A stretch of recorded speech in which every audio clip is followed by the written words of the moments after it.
તો hello friends, welcome back to my channel let's learn. આજે આપણે જોઈશું ચાલુ ભૂતકાળ, ચાલુ વર્તમાન કાળ. ગયા વિડીયોની અંદર જોયો આપણે કે ચાલુ આવે એટલે શું મૂકવાનું. સિમ્પલ છે કે ચાલુ એટલે કોઈ પણ જગ્યાએ તમને જો ચાલુ દેખાય ક્રિયા એટલે આઈએનજી મૂકવાનો.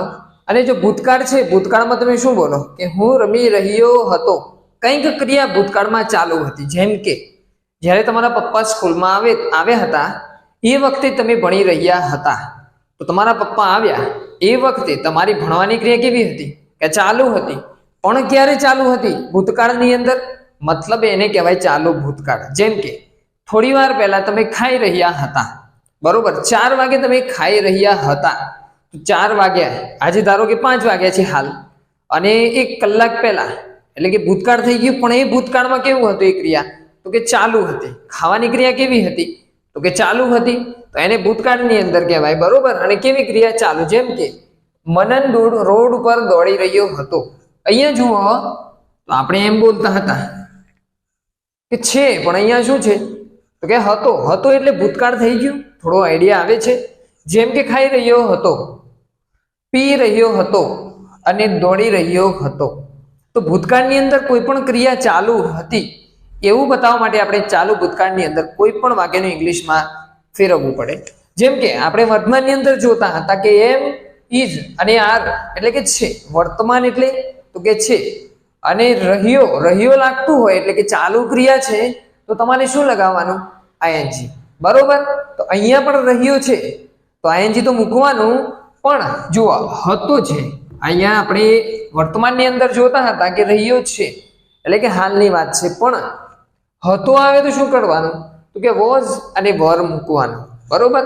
અહીંયા એસ છે તો સિંગલ માટે એટલે કે એક માણસ હોય તો તમારે વોઝ મૂકવાનું, અને વર એટલે કે એક કરતા વધારે હોય, જે તમે ભણી ગયા હશો પ્રોનાઉન્સ ચેપ્ટરની અંદર, બરોબર?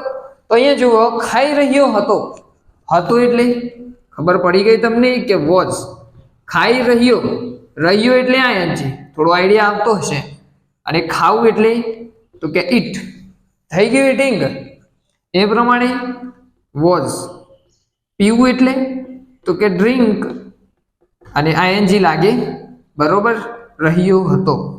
એ પ્રમાણે દોડી રહ્યો હતો તો વોઝ રનિંગ. વોઝ રનિંગ એટલે કે વિદ્યાર્થી મિત્રો કંઈ જ ફરક નથી.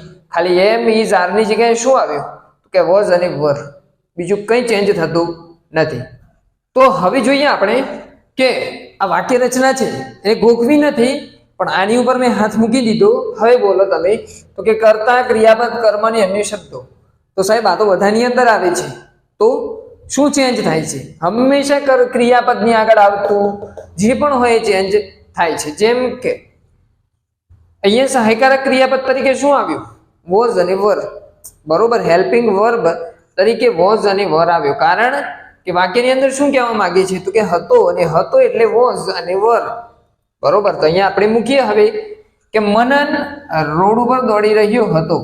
કરતા કોણ છે તો કે મનન, બરોબર? હવે ક્રિયા ચાલુ છે, પણ ક્યારે ચાલુ હતી કે ભૂતકાળની અંદર હતો. હતો એટલે તમે વોઝ મૂકશો કે વર? અહીંયા એક વચન છે, જુઓ તમે, તો વોઝ મૂકવાનું. તો કે મનન વોઝ. ક્રિયા કઈ છે? દોડવાની. ચેક કરજો, દોડવાની ક્રિયા છે. તો કે રનિંગ. ઓકે, ક્યાં? તો કે કર્મ નથી, પણ અન્ય શબ્દો છે કે રોડ ઉપર. ઉપર એટલે ઓન, બરોબર? ઓન અને રોડ તો કે ધ રોડ. આઈડિયા આવી ગયો? એ પ્રમાણે જુઓ તમે તો કે આરીફ છોકરો છે, એકલો છે, અને એક વચન એટલે કે સિંગલ હોય તો આપણે વોઝ મૂકવાનું, કારણ કે એની અંદર એસ છે. આ કીવર્ડ છે આપણો. તો કે વોઝ કઈ ક્રિયા છે? ખાવાની, બરોબર? ખાઈ રહ્યો હતો. ખાવું એટલે ઈટ, અને રહ્યો એટલે આઈએનજી. યાદ રાખજો તમે, રહ્યો આવે તો આઈએનજી મૂકવાનું. શું ખાય છે તો કે કર્મ કયું છે? સફરજન.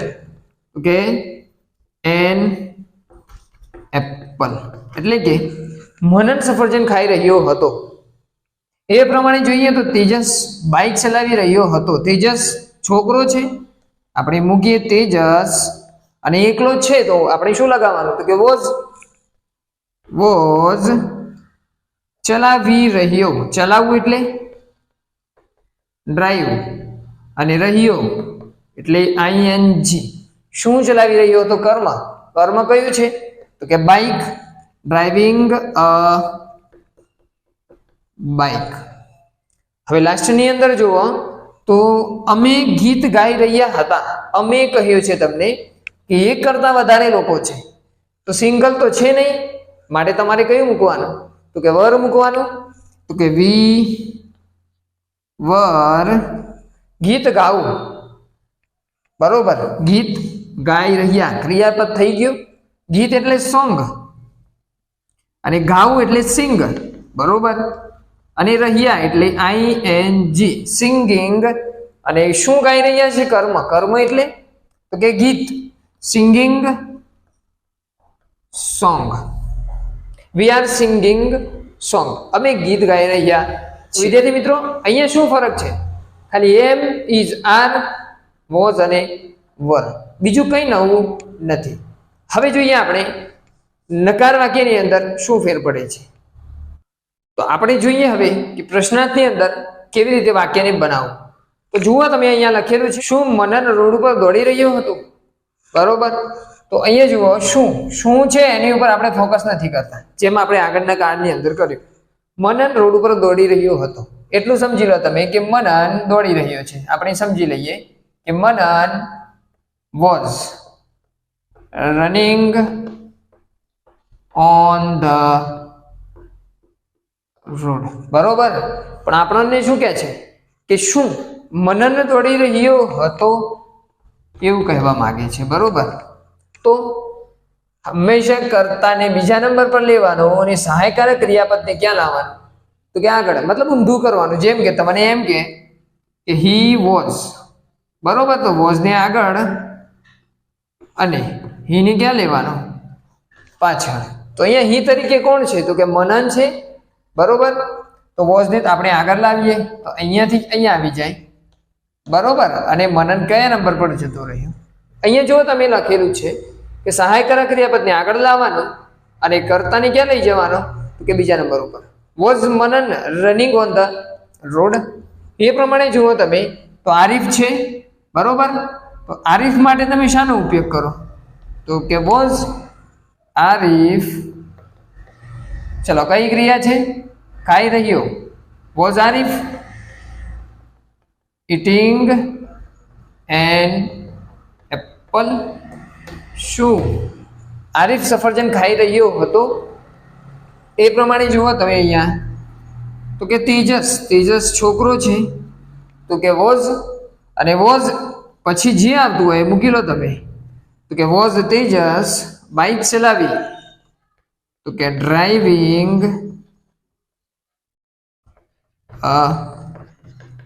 બાઇક.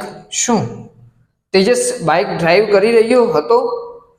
એ પ્રમાણે લાસ્ટની અંદર જુઓ તમે, અમે છીએ, અને વધારે હોય તો સહાયકારક ક્રિયાપદ તરીકે શું આવે? તો કે વર આવે.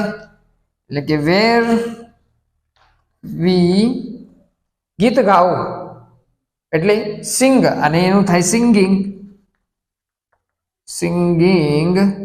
અને ગીત એટલે song. Where we singing a song. શું અમે ગીત ગાઈ રહ્યા હતા? તો વર્તમાન છે, ભૂતકાળ છે, એની અંદર થોડું પણ ચેન્જ નથી. ખાલી ચેન્જ એટલું છે કે તમારે એમ ઇઝ આર ની જગ્યાએ વોઝ વેર મૂકવાનું. બરોબર, કારણ કે તમે અહીંયા શું બોલતા હતા કે છે, અને હવે શું થઈ ગયું? તો કે હતો.